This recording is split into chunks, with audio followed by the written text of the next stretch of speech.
The Allis Chalmers factory in West Allis, Wisconsin. 160 acres, 4,200,000 square feet of floor space, 25,000 power tools, 4,000 machining tools, and 45,000 pieces of office equipment, most of them with their own Allis Chalmers inventory tags. By the 1980s, Allis Chalmers was in trouble, and the time had come to get rid of most of their tools and equipment. Hello, I'm Steve Pollina, a retired tool and die maker, and I was at the Allis Chalmers auction when it took place.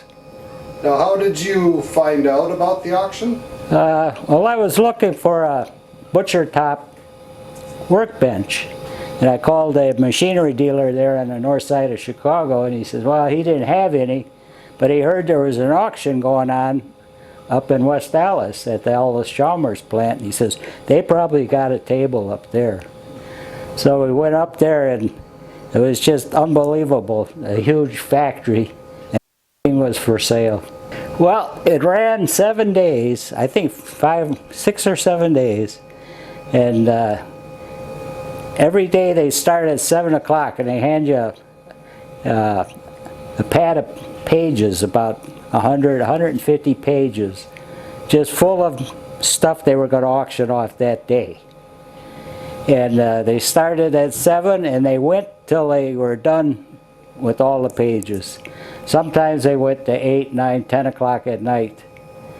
And the bargains were just, I couldn't believe it. They'd start out at 7 o'clock and there'd be a big, huge gaggle of people bidding, maybe 50, 60 people, you know. And then by the time you got to like 2, 3, 4 in the afternoon, you're down to about 10. And then at 6 o'clock, there might be 3 guys. So if you stayed late, that's when you get... That's when you got the bargains. I mean, it's hard to describe how they could sell stuff so cheap.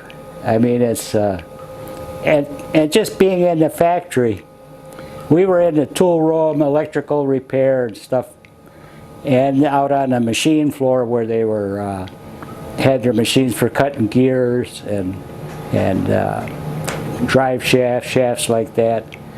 And when you're on the production line, it looked like they had half completed tractors, quarter completed. It's like it came a certain day and they just stopped working and everything is sat where they left it. I mean, there was half completed tractors, there was one complete tractor, and somebody bought that one. And it was right on the assembly line, and then they had all these stations where they had they put in the oil and the grease and everything and just assemble it, and then they get to the end and they had this huge in-the-floor roller dynamometer that they test the edges. They'd run them on that dynamometer, and it was just, I don't know, hard to describe. And that was enough to blow your mind. But then we went over to the separate building where they did all the big stuff, the huge gears and stuff for earth moving stuff and gantry cranes, and they had mills there that were sunk in the ground 10 feet. They were so heavy and everything. And, you know, they bid on this machine that must have cost millions. And they were lucky if they got 35, 40 bucks for it. But people were just buying it for the scrap metal value. And a lot of the stuff was brand new. The gantry crane in that room there for the assembly of the big, they had just put in, and we were talking to the guy, he says, yeah, they spent over $1.5 million on this gantry crane. Had a little driver that went with it. And they sold it for $25 because nobody wanted it. And that was the minimum bid, 25 bucks. And a lot of stuff, multi-million-dollar stuff, $100,000 stuff, went for 25 bucks. Or sometimes nothing. Nobody wanted it at all. Now you were saying some guy bid on a whole shelf just full of electric motors. Right. I think at one time this was one of the old factories back when they probably started. And now they had converted it to their maintenance building. They had, on the bottom floor they had the plumbing department, and then above it they had the electrical department, and above that all the bearings and stuff like that, electric motors. And then the third floor was the tool room, and then above that was the pattern shop. And people were, they had in the electrical department there, they had this rack that was, I don't know, 50 feet long. And they had all these motors, big, huge motors, from 1 horse to 40 to 50 horsepower engines, all brand new or rebuilt old one. And the guy, he just wanted the rack. So he bought the rack and all the motors for $400. And then he said, anybody wants the motors, they could have them, you know, because all he wanted was the rack. Which happened to me kind of, because I was up in the tool room, and I bought the whole tool crib for $75. It was had a cage around it, and it had all these nuts and bolts, and had these cases full of tapered pins, helicoils, dowels, drill bushings, steel, all kinds of stuff. So I bought that all for $75. I got 4 steel desks, chairs, but they had like 50 stools. I got all of that. Then some guy says, hey, I'll buy the cage for $75. He says, I got a plumbing shop. I said, okay. So I got everything for free. Yep. Now you were up on the 4th floor, and you said getting it out of there was a challenge too. Yes, that was they had this old elevator. It was a freight elevator, and it was rated for 10,000 pounds, and it was really unusual. It was all open. I mean, you'd get on this thing and you shut the door, and then there was a rope, and you'd pull on the rope, and depending on which rope you pulled on, the thing went either up or down.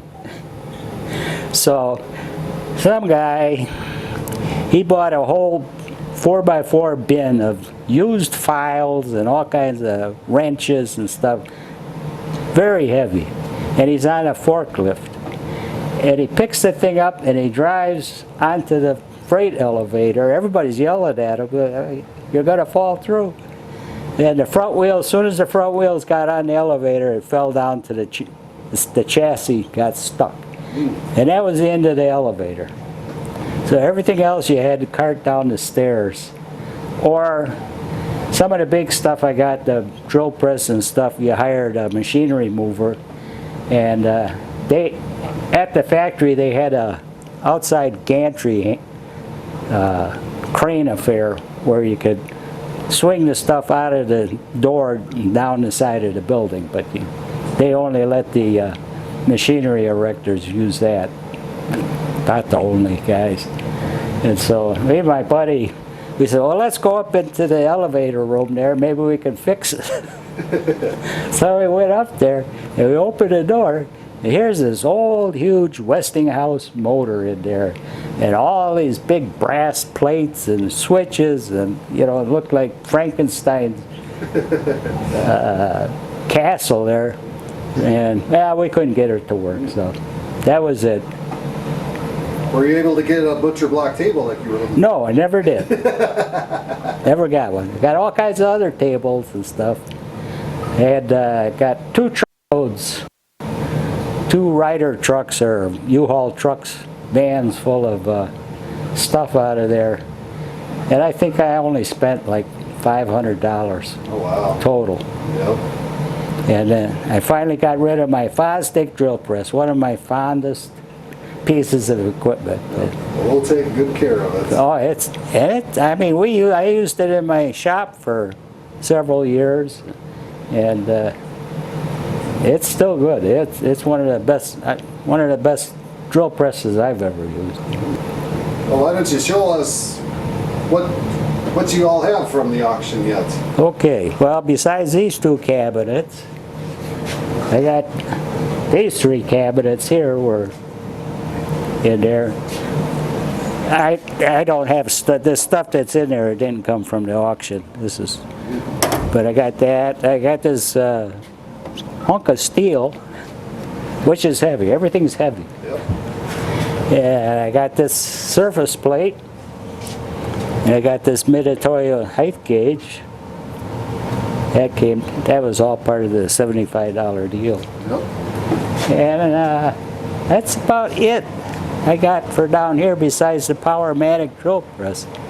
Oh, that roll-around table I got out of there, it's heavy too. Yep. Well, they made. Everything was heavy. Yep. Everything was built to last. Yeah. Here's one of my great-grandson, this is his workbench. Oh, nice. That's one of the desks that came out of there. I had 4 desks, I gave 2 away. Well, that's good. You get to use it to spend time with your group. Yeah, he makes, I don't know, mostly he makes a mess, but So what's you actually use this stuff here? What's your hobby, or what do you use this stuff? well, when I had my, I had a tool and die shop in my garage, and I did that until I moved up to Wisconsin. That was in Orland Park, Illinois. Yep. Not only did you move this stuff to Chicago, but then you also later moved Yeah, it all. moved it up here, yes. Twice. Yep. And that was an adventure too. Because coming up here, I got to go, all I had to come through the patio door. And the only reason the fire stick didn't come down here, it was too tall. It would not fit through the patio door. So it had to be banished out to the hangar. So I don't spend enough money on that. I had to get involved building airplanes. Yeah, I was looking at this. This is quite. But this is, like all my machine tools, this is old too. This was a plane that was designed in 1928. So Wow. a Waco taper wing, they call it. Now, you were telling me about the engine. It's Yes, this is a Continental 670 cubic inch engine, aircraft or tank engine. It's also an aircraft engine that they used in tanks. And they liked aircraft engines because they were air-cooled, so they didn't have to worry about cooling systems and stuff like that to get a bullet through the radiator. They're done. So they used, originally this had a giant impeller on here with a 3-disc clutch. And then it had shrouding, and the air was blown over it. It's 250 horsepower, 670 cubic inches. oh wow.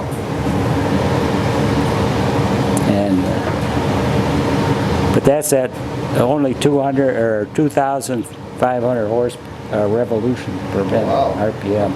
So it's a high torque engine, which they also like in tanks. Did that come from there too? Factory? That chair did, that stool. Yep. Got stuff from the Allis factory everywhere. Yeah. Oh, I got one other stool that came there. But that, I think this must have been for some of the higher ups.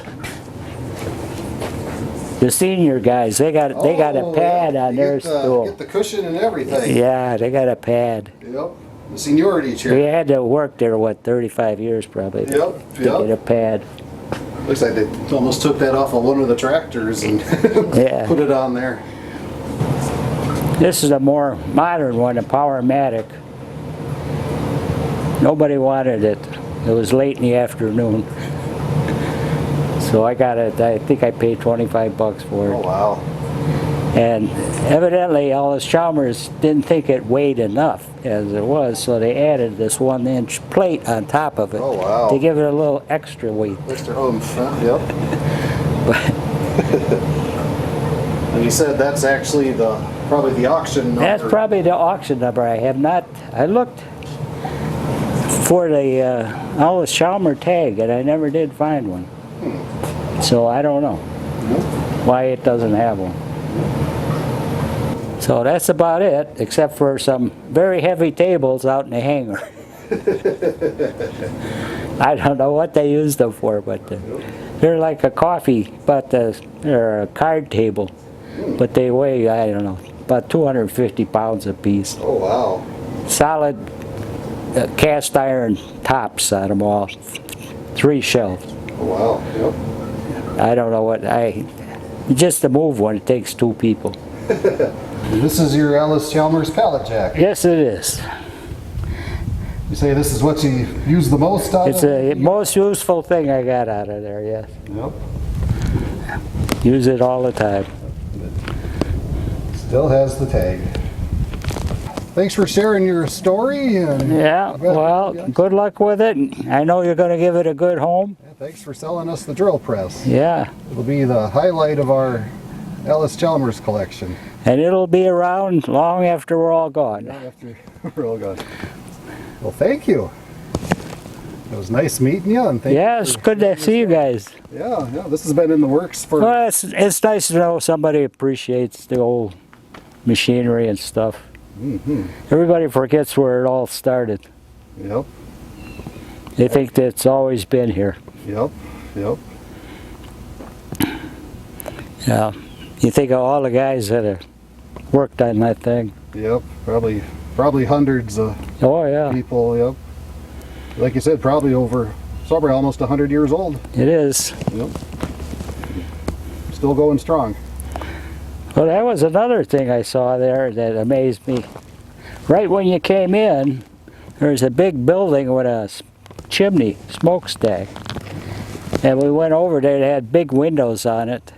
And we looked inside, and there was a big dynamo and a stationary steam engine to run the dynamo. Mm. So at one time, they made their own power, I guess before the town had it or anything. Yep. So they generated their own power. And it was DC, and then in the one building, they had an inverter to convert it to AC. Hmm. So yeah, that was a neat steam engine. I hope somebody took it and did something with it, because it was huge. Yeah, it was almost its own city at one point with everybody working there and that. Yeah, I didn't realize how big it was. And here it is, the Fosdick drill press, at its new home in our garage. A single piece of the once great Allis Chalmers company.